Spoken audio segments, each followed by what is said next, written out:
Velkommen til Golftræner Talks. I denne uge, der skal vi snakke om quick fixes. Og det er jo et super sjovt emne, fordi er quick fixes godt, er det skidt, og hvad er det egentlig? Og det bliver faktisk ikke så meget mig, der skal snakke i dag. Det bliver mere min super gode kollega Richard Lancaster, som jeg har inviteret ind i studiet.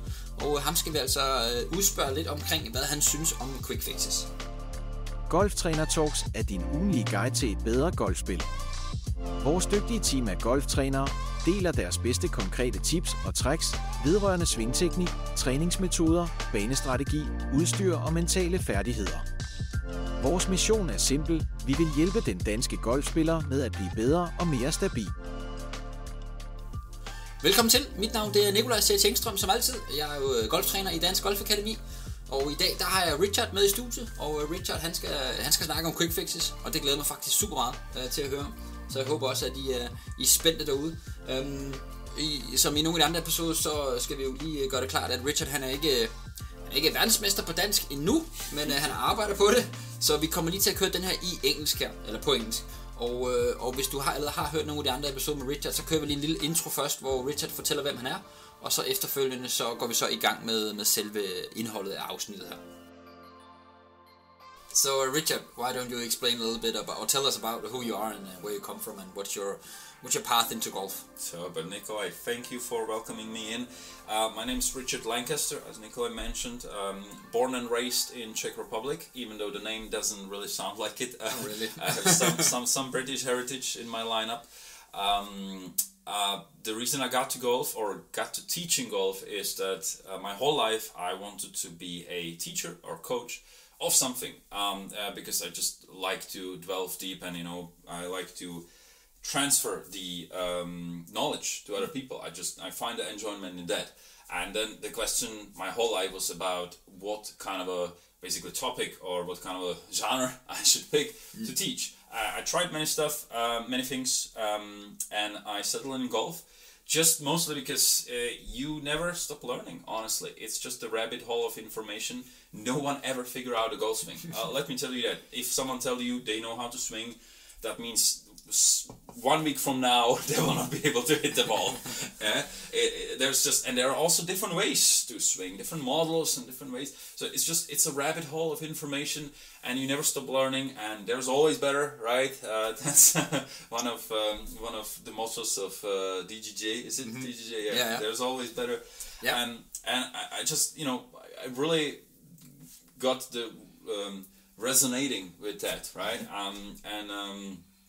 I would say, it's definitely my dream job, and I take a personal pleasure from improving people. I just feel like it's one of the great life things for me if I can actually make people better over the long run, and they actually come to me after some time and be like, now I played a round, I have 40 points, stable forward, whatever, best that I ever did, and I just did this thing we did last time, worked on. It was hard at first, but I got there. Now it's working perfect, and I feel like that's better than anything in my life, right?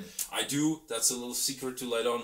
When someone texts me this, they did a best round or something like that, they text me that. I'm saving all of those texts. Like I have a special folder for these, like a personal little achievement texts when people just get it and they're like, there it is, and it was worth it. So that's why I'm here. That's the whole reason behind it. Nice. That's super nice, Richard. Super nice to hear. So where are you based, teaching wise? Yes. So it's 2 locations at here at Dansk Golf Academy. One of them is on Royal Golf, which is the golf course in Copenhagen or south in Copenhagen next to Bella Center. And then the other location is in Charlottenlund. It's called, and excuse my pronunciation, Golf in Lunden. Lunden, yeah, that's pretty good. That. Golf in Lunden. Yeah. And of course over the winter also partially in the Kokkedal Center that we have there. So pinpointing between those 2 locations. Calendar is open from 9 to 9 every day because just wanna make place for everyone. So at any kind of a level, be beginner, advanced golfer, with any kind of ambition in your golf. I'm open to everyone and welcoming everyone. So feel free to visit me. Nice, Richard. Thank you so much. Then we know a little bit more about you. And I think it's time for us to jump into the conversation of this podcast. Tak til Richard for at dele lidt af sin historie med os. Nu skal vi i gang med dagens emne. God fornøjelse. Hello, Richard, and welcome. Thank you, Nikolai. I'm glad to be back. Super nice that you wanted to come again. We're going to talk about quick fixes. I think before we actually start about the good things and the bad things, let's see if you can wait. Wait would actually say what is good about quick fix. Let's just explain what is a quick fix for you. Yeah. Well, as the name suggests, it's something that can make immediate changes in the swing, right? As in, we are talking about, manipulating the ball flight or manipulating the golf club in some kind of a way so we can hit the ball better or something like that. Something that have an instant change, right? As in opposed to something that we need to work on over a long time to develop a muscle memory, which is where previous episode comes in handy, feel versus real, where we need to over-exaggerate certain movements and something like that. So quick fixes are not so much based on the feel, I would say. They are just, doing something that can manipulate something very quickly. Yeah, so something that works right away, yes, basically. Yes. Super cool. So, the quick fix, the name quick fix, or the words, I don't really know where I stand on that because, a lot of people, they come to me and they say, I need a quick fix. And I'm like, yeah. But then sometimes I'm like, okay, yeah, that actually makes sense because where you are right now. Yeah. So try and explain to us, when would you do a quick fix and when would you do a more long-term solution? Yeah. I think there's a definitely place for both. Right? Again, depending on the situation, definitely. I would say that quick fixes have their place, especially if you are, let's say, just that you're in the middle of the round, right? And you start to see some kind of a pattern that you don't like to see, and you want to know, how to change that, how to manipulate it. I would say that every really good player in the world have maybe a library of very quick fixes to make sure that they can manage a bad round into something that's, manageable. So that could, for example, be if you suddenly start slicing the ball massively on hole number 8, 9, and 10, then you maybe actually have a quick fix where you're like, okay, I know I need to do this straight away, and then I fix it. Yeah, exactly. Like if we talk about that, for example, so you hit a couple of shots, 3 shots in a row, they are pull left, right? You look on the divot, it's straight, but the ball starts left and continues left, like this pull hook or a pull draw, or it's called. Then it's a club face, right? It's a club face issue. So what can we do quickly to manipulate that, right? Most of the time, just of course, aim a little bit more right? That's our very quick solution, as long as we of course understand the relationship of the bounce, right? Because now we are getting the leading edge a little bit more into the ground, it's probably gonna dig a little bit more. So again, as long as we understand that we are getting some kind of a trade-off somewhere, always, right? And also the second thing, many times, just when we are touching upon it, aiming in this case, you gotta commit to the new aiming line. If you aim somewhere else and right before you swing, you again look on the flag, and then you're sending your brain 2 different signals, right? You're aiming one way and you want to actually swing the other way, which usually leads you to actually pull it even more, because then you're going to manipulate a club face to make up for the aiming line, and then on top of that pulling, then you're very much way left, or then you're going to overcompensate somewhere else and you're going to hit the ball worse, right? But that was just one of the examples. So I think it's definitely important if we have some kind of a basic understanding of some of the fixes, so we can work with that. And then of course that's in the middle of round, or sometimes sometimes the swing can fall apart from one day to the other. Because there's some kind of a sequence issue or something like that, or maybe sometimes just people didn't play for 1 or 2 weeks, and they come back and they just grab the club that they never did before, or they do just something strange, right? So it can sometimes be just a very small thing that needs to be changed. Yes, that can be psychological, right? Sometimes that can be a placebo, that you actually give some kind of advice and it's just a confirmation of something, right? Many times if people shank the ball, right, a couple of times in a row, it can be just because their brain is quite literally looking for that part of the club, right? You move them away from the ball. Doesn't if they are not standing too close, right? It doesn't mean that it's an actual solution, because after a couple of shots, well, they will make up for that and they will start doing it even more, right? They will start overreaching and they will shank it even more. So then it's just recalibrating, right? Finding a way how we can just think about it a different way. So I believe there is definitely a place for them. I wouldn't see as that they are something negative or something positive, right? I think it's just most important is that the student the student knows what is a quick fix and what does require work. I think that is the baseline to it, that a coach clearly communicates what is what and what we can get there. And many times actually helping with both, like telling them what is the long way and what's the short way. And I'm making them understand that, there's no short way down the line, right? But if you really want to hit the ball a little bit better for now on, because you want to, because it just feels like you want to give up on golf and life, then sure, you can do this to hit a couple of shots, but then go back to that work, right? That long term, because that's just the only way. There's now no shortcuts in life. It's just we have to walk the pathway, right? There's no way around it.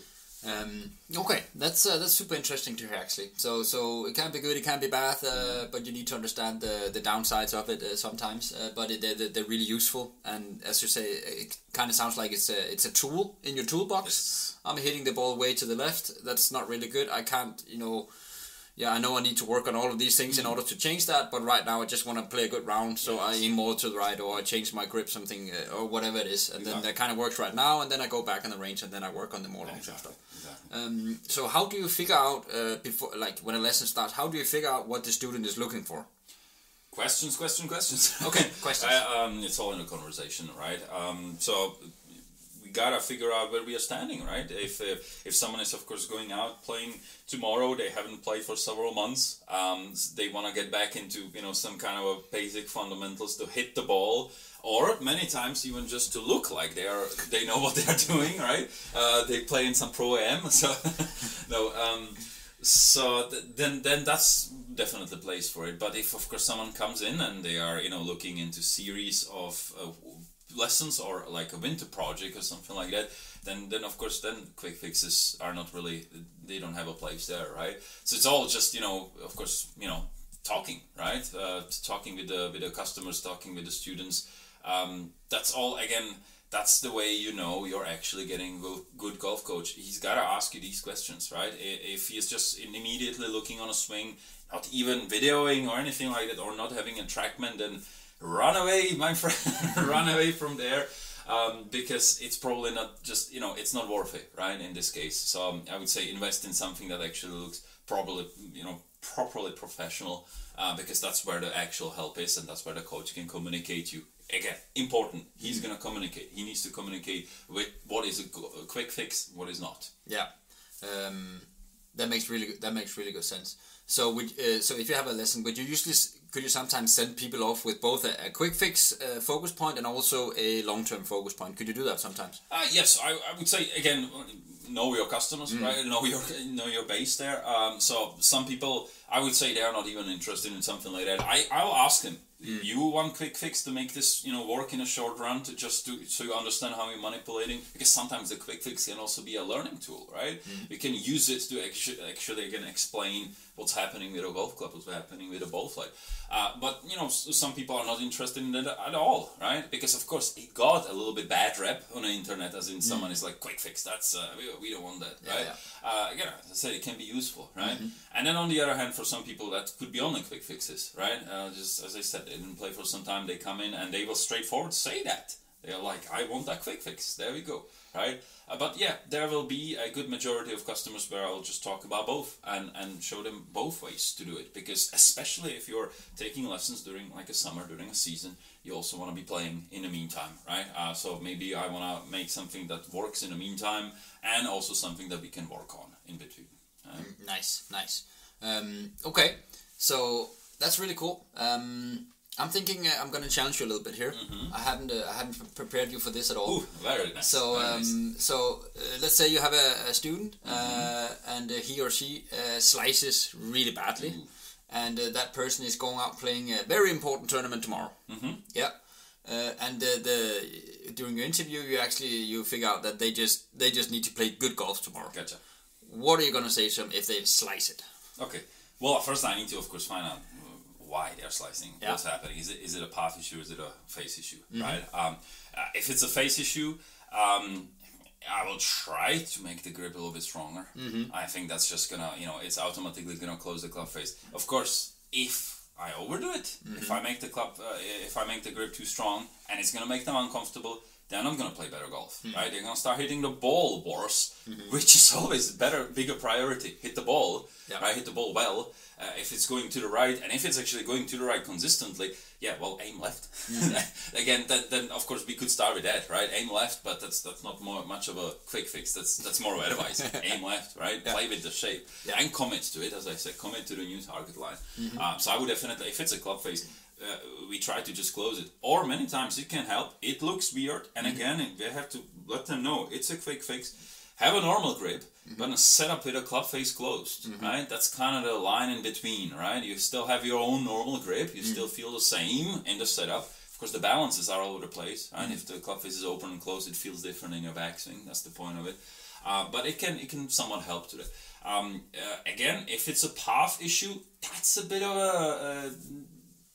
a problem, that requires some kind of a more repairing. But then we can make it work again with the club face, right? If we are outside in and our club face is square, then the ball will start relatively straight, but then it will deflect to the right. So what I can do in that case is maybe help to close the club face a bit, to start it left if we have this bias going to the right. So we are still relatively on the target line. Yes, we are again losing the distance because the ball is spinning too much, etc., etc. But that's the fix in the long run, right? And you just make them, know that, like, of course, this will make it work for now, but down the line, we want to get the path a little bit better, right? Again, there's a limit to it. If the path is from certain numbers up, like 8 and more, it's really difficult to hit the ball. It's really difficult to have a good contact anyway, right? So then we could start there, right? If someone's not even hitting the ball in the first place, then of course I need to figure out how to make them hit the ball. And usually it means make the swing as simple as possible, right? Maybe back to basics, like we talked about in some of the previous episodes. Just do the rotation, keep the left arm straight, hit the ball around. Yes, you're not gonna hit it instead of 120 with your 9-iron. You're gonna maybe hit it only 90 meters, but you can play around like that, right? And actually, pretty decent round. You will know you will look like you know what you're doing if you didn't play for long in this important match, and you can still play, right? Yeah. So it's all about basically this, just trying to find whatever works, right? And again, there are multiple ways. There's not just one way, but it's all in the communication and making sure that the student understands what you're doing for them, right? That it's not a fix in the long run. Right? Super nice. Just for the Danish people listening, path, when Richard says path, it's club path, which is, I'm just gonna go to Danish, om du svinger udefra eller indenfra. Så det er ligesom svingretningen, vi snakker om, når Richard han siger path, så er det om du svinger udefra eller indenfra. Og når han siger face, eller face angle, så er det hvad vej slagfladen den peger, om den er åben eller om den er lukket. Det er bare lige, hvis man ikke lige var helt med på de engelske termer her. But we're going to go back to English now, and I'm going to give you another challenge. So this was the player that is slicing. Yep. What if you have a player, and this player is just or he or she is just hitting the ground way before the golf ball. So hitting a massive turf with a 7-iron, the ball is not going anywhere. We go out playing in 20 minutes. Important match coming up. We're playing for the lunch, and I don't want to hit the ground too early. Okay. What do I do? Well, then it's just about a low point, right? Where the club bottoms out on the whole swing arc, right? Well, then we have to manipulate that, right? Of course, always I could move the ball position a little bit more back, meet that low point, right? The problem with that, everything becomes a little bit too steep. And again, down the line, even maybe after a couple of holes, everything becomes, well, there's no margin for error, right? So I would probably, because again, that would be the quickest of the all quick fixes, I would probably try to see if we can get the weight a little bit more forward. Something's happening in the swing that we have a weight on a back foot. It could be in a backswing, it could be in the downswing, it could be in a follow-through. Somewhere I will see where is the easiest way to do so, and we'll try to work with that. Right? Maybe in a follow-through we can get the weight a little bit more forward or something like that. Again, I'll have to see, of course, the swing. But it's all about just, manipulating the low point, right? If you're hitting the ground too early, the club is bottoming out before the ball. That's just simple as that. So then we try to manipulate that left and right. with weight shifting, it's probably going to be the easiest way. Right?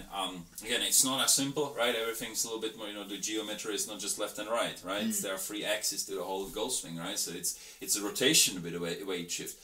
But that's the long-term change, right? That's not an easy kind of a change. So I wouldn't definitely tell them, start working on all of that rotation part on that lesson, right? And we would quite literally just work on, okay, get the weight forward, right? We need to have the weight forward.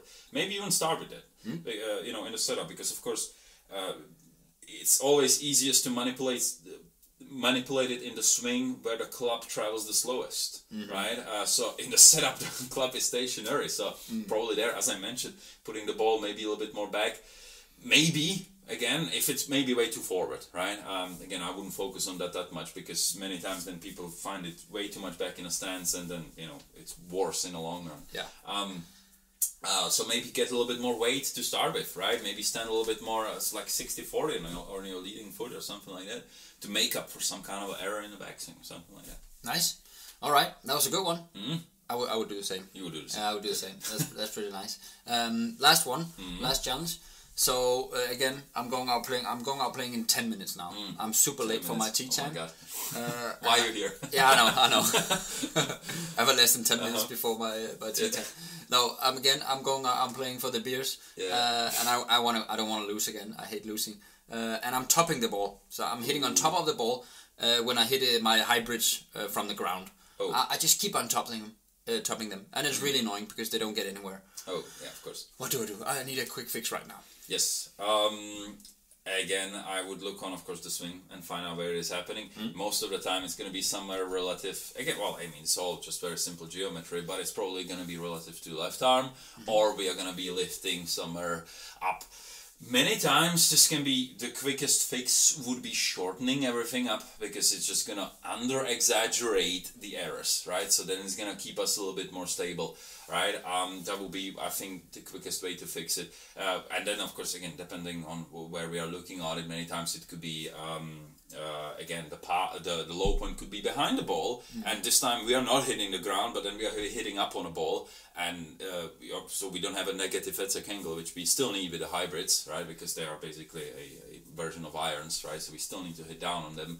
That could be a problem, but that again could be in the long run, right? So in here it's just about manipulating a low point and finding, where the geometry breaks down, right? So making it a little bit more simple, making that left arm, making sure it's straight. Again, down the line, I'll see why is the arm not straight, right? Many times it's due to rotation. If we are not rotating enough in the impact, we can't keep the arm straight. Then it's very hard to keep the arm straight, because anatomically we are running out of, anatomy, right? But that's not an easy fix. That's the fix in the long run. So there would be just shorten everything up, slow it down, making sure that we stay, in a compact place, and then take it from there. Nice. Good. There you go, guys. That was the 3 easy quick fixes from Richard. Nice. To fix your slice, fix your where you hit the ball or the ground before the ball, and how to fix if you top the ball. That's really nice, guys. But again, this is a quick fix. It's probably not the long-term solution. No. But Richard, he will give you the long-term solution if you come see him.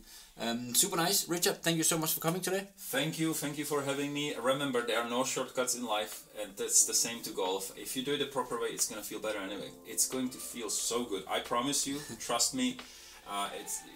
It's going to be worth it. It's gonna feel good in the long run, but maybe not too good in the beginning. No. All right. Thank you so much, Richard. Dagens afsnit er sponsoreret og produceret af Dansk Golf Akademi. Danmarks største og førende aktør inden for golftræning og undervisning af spillere på alle niveauer. Besøg danskgolfakademi.dk for at booke din næste træning med vores topprofessionelle trænerteam. Vi har lokationer både i hovedstadsområdet, omkring Aarhus og i Midtjylland.